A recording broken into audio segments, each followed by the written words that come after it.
नमस्कार। कभी सोचा है कि एक मामूली से दिखने वाले स्पंज और एक खूबसूरत स्टारफिश में आखिर क्या कनेक्शन हो सकता है? देखिए, जानवरों की दुनिया बहुत बड़ी है और उतनी ही हैरान करने वाली भी। तो आज हम इसी राज से पर्दा उठाएंगे कि साइंटिस्ट इतने सारे जीवों को आखिर कैसे ऑर्गेनाइज करते हैं और कैसे जीवन के इस विशाल पेड़ को समझते हैं। चलिए, आज इसी पहेली को सुलझाने की कोशिश करते हैं। जरा इस नंबर को देखिए, 10 लाख से भी ज्यादा। इतनी जानवरों की प्रजातियों के बारे में आज हम जानते हैं। और मजे की बात यह है कि नई नई प्रजातियां तो लगातार खोजे जा रही हैं। अब सोचिए, ये तो ऐसा हो गया जैसे किसी लाइब्रेरी में 10 लाख किताबें हों, पर उन्हें रखने का कोई सिस्टम ही ना हो। है ना, ये एक बहुत बड़ा लेकिन मजेदार चैलेंज। मतलब सीधा सा है, जब हम अपने आसपास देखते हैं तो हमें तरह तरह के जानवर दिखते हैं। सबका स्ट्रक्चर, सबका रूप रंग अलग। समंदर में तैरती जेलीफिश से लेकर जमीन पर रेंगते कीड़े तक, ये डाइवर्सिटी सच में कमाल की है। तो सवाल ये उठता है कि साइंटिस्ट्स इन सबके बीच छिपे हुए कनेक्शन को आखिर ढूंढते कैसे हैं? तो इस क्लासिफिकेशन के मिशन को पूरा करने के लिए ये रहा हमारा आज का प्लान। हम शुरुआत करेंगे इस मिलियन स्पीशीज प्रॉब्लम से। फिर हम देखेंगे कि साइंटिस्ट्स का क्लासिफिकेशन टूल किट क्या होता है। इसके बाद हम देखेंगे कि इन टूल्स से एनिमल किंगडम का ट्री कैसे बनता है। कुछ खास शाखाओं का एक छोटा सा टूर लेंगे और आखिर में समझेंगे कि ये पूरा सिस्टम इतना ज़रूरी क्यों है। तो चलिए शुरू करते हैं हमारे पहले सेक्शन से। देखिए, जीवन की ये जो जबरदस्त डाइवर्सिटी है, इसे एक प्रॉब्लम की तरह नहीं बल्कि एक दिलचस्प पहेली की तरह देखना चाहिए। मतलब इस सारी उलझन में पैटर्न खोजना और सतह के नीचे छिपी एक व्यवस्था को ढूंढ निकालना। तो फिर शुरुआत होती कहाँ से है?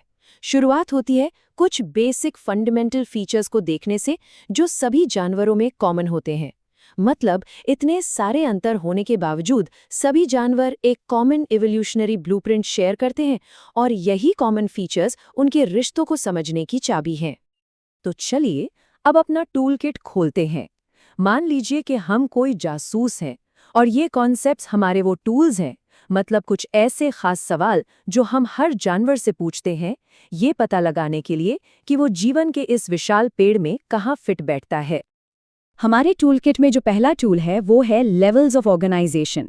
इसे ऐसे समझिए जैसे लेगो ब्लॉक से कुछ बनाना। कुछ जानवर जैसे कि स्पंज, वो सिर्फ सेल्स का एक ढीला ढाला ग्रुप होते हैं। कुछ और जैसे जेलीफिश, उनमें सेल्स मिलकर टिश्यूज बनाते हैं। और जैसे जैसे हम और कॉम्प्लेक्स जानवरों की तरफ बढ़ते हैं, ये टिश्यूज ऑर्गन्स में और फिर ऑर्गन्स ऑर्गन सिस्टम्स में जुड़ जाते हैं, बिल्कुल हमारे शरीर की तरह। हमारा अगला जरूरी टूल है सिमेट्री। इसे किसी भी जानवर का बेसिक बॉडी ब्लूप्रिंट समझिए। मतलब उसके बॉडी पार्ट्स कैसे अरेंज्ड हैं, इससे हमें ये पता चलता है कि वो जानवर चलता फिरता कैसे है, खाता कैसे है और अपने माहौल से कैसे इंटरैक्ट करता है। ये सबसे पहले और सबसे ज़रूरी सवालों में से एक है। और यहाँ स्क्रीन पर हम दो मेन टाइप की सिमेट्री देख सकते हैं। लेफ्ट में है रेडियल सिमेट्री, बिल्कुल पिज्जा की तरह। आप सेंटर से कहीं से भी काटें, आपको बराबर हिस्से मिलेंगे। और राइट साइड में है बाइलैटरल सिमेट्री, इंसानों की तरह। इसे दो बराबर हिस्सों में बांटने का सिर्फ एक ही तरीका है, एक लेफ्ट साइड और एक राइट साइड। अब एक और जरूरी फर्क थोड़ा और गहराई में छिपा है, एम्ब्रियो के डेवलपमेंट में। कुछ जानवर डिप्लोब्लास्टिक होते हैं, मतलब वो दो बेसिक सेल लेयर्स से बनते हैं। लेकिन ट्रिप्लोब्लास्टिक जानवर जैसे कि हम, उनमें एक तीसरी बीच की लेयर भी होती है। ये एक्स्ट्रा लेयर, जिसे मीसोडर्म कहते हैं, ये एक गेम चेंजर है। इसी की वजह से मसल्स और हार्ट जैसे कॉम्प्लेक्स ऑर्गन्स बन पाते हैं। और हमारे टूल किट का आखिरी टूल है सीलोम। इसे समझने का सबसे आसान तरीका है कि इसे एक इंटरनल बॉडी कैविटी समझें, जहां हमारे ऑर्गन्स आराम से रहते हैं। ये एक शॉक एब्जॉर्बर की तरह है जो ऑर्गन्स को बचाता है और उन्हें बढ़ने की जगह देता है। तो किसी जानवर में असली सीलोम है या नकली है या फिर है ही नहीं, ये एनिमल क्लासिफिकेशन में एक बहुत बड़ी डिवाइडिंग लाइन है। ठीक है, तो अब हमारे पास टूल्स आ गए हैं। अब आता है असली मजा। अब हम इन्हीं टूल्स का इस्तेमाल करके एनिमल किंगडम का विशाल पेड़ बनाएंगे और देखेंगे कि अलग अलग शाखाएं कैसे एक दूसरे से अलग होती हैं। और ये रहा हमारा मास्टर प्लान। हाँ, पहली नज़र में ये फ्लोचार्ट थोड़ा कॉम्प्लिकेटेड लग सकता है, पर यही हमारा रोड मैप है।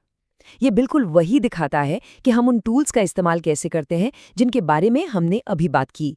ऑर्गेनाइजेशन, सिमेट्री और बॉडी कैविटी, ताकि पूरे एनिमल किंगडम को क्लासिफाई कर सकें। चलिए इसे अब स्टेप बाय स्टेप समझते हैं। तो पेड़ की पहली और सबसे बड़ी शाखा कहाँ से निकलती है? वो निकलती है ऑर्गेनाइजेशन के लेवल से। सवाल बहुत सिंपल है, क्या ये सिर्फ सेल्स का एक ग्रुप है या फिर एक ऐसा जानवर है जिसमें प्रॉपर टिश्यूज हैं? बस ये एक सवाल पूछते ही सबसे सिंपल जानवर जैसे कि फाइलम पोरिफेरा बाकी सबसे अलग हो जाते हैं। इसके बाद हम उठाते हैं अपना सिमेट्री वाला टूल। क्या हम किसी रेडियल सिमेट्री वाले जानवर को देख रहे हैं, जैसे जेलीफिश, या फिर बाइलैटरल सिमेट्री वाले को, जैसे कि एक तितली? ये सवाल एक और बड़े ग्रुप को अलग कर देता है और हमारा पेड़ थोड़ा और साफ हो जाता है। और फिर उन सभी जानवरों के लिए जो बायलैटरली सिमेट्रिकल हैं, उनके लिए आता है आखिरी बड़ा बंटवारा, बॉडी कैविटी का।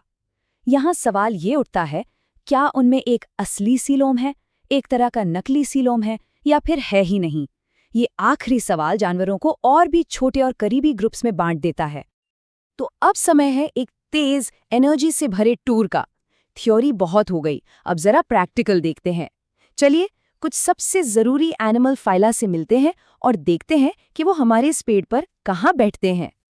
तो सबसे पहले मिलते हैं फाइलम पोरिफेरा से, जिन्हें हम स्पंज के नाम से बेहतर जानते हैं। याद है, ये सेल्यूलर लेवल के जानवर हैं। इनमें कोई असली सिमेट्री नहीं होती।